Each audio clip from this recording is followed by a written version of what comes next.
Hi friends, லீவில் வீட்டில் இருக்கிற பசங்களுக்கு ஹெல்த்தியாக அவங்க ட்ரெண்டுக்கு ஏற்ற மாதிரியும் இந்த சம்மரை சமாளிக்கிற மாதிரியும் ஒரு டேஸ்டியான ஜெல்லி ரெசிபி பார்க்கலாமா? வாங்க வீடியோக்குள்ளே போகலாம். அகர் அகர் சைனா கிராஸ் அப்படின்னு சொல்லுவாங்க, அதை ஒரு பாக்கெட் எடுத்திருக்கேன். அதை ஒரு வெதுவெதுப்பான தண்ணியில் 10 நிமிஷம் ஊற வச்சுக்கலாம். ஒரு சாஸ்பேனில் 1/2 லிட்டர் தண்ணி வச்சு நல்லா கொதிக்க வச்சு அது கூடவே ஊற வச்ச இந்த கடல் பாசியை அதில் சேர்த்து கொதிக்க விடணும். கடல் பாசி நல்லா அழகாக கரைஞ்சி வரணும். ஹை ஃப்ளேம்லேயே வச்சு நல்லா கலந்து விடுங்க.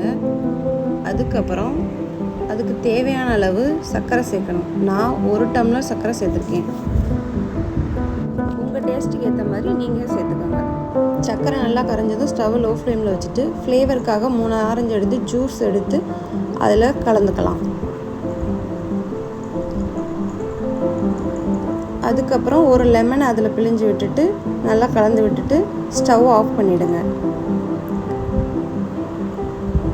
அதுக்கப்புறம் அந்த கலவையை மோல்டில் ட்ரான்ஸ்ஃபர் பண்ணிக்கலாம். உங்கள்கிட்ட மோல்டு இருந்தால் அதில் பண்ணிக்கோங்க. நான் டிஃபன் பாக்ஸ் யூஸ் பண்ணியிருக்கேன்.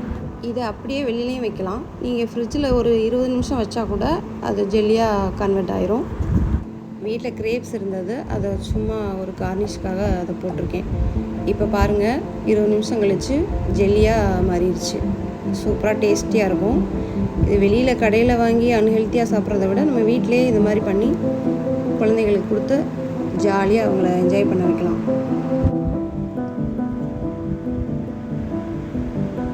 நீங்களும் மறக்காமல் இதை வீட்டில் செஞ்சு பாருங்கள். வீடியோ பிடிச்சிருந்தா லைக் பண்ணி ஷேர் பண்ணுங்கள்.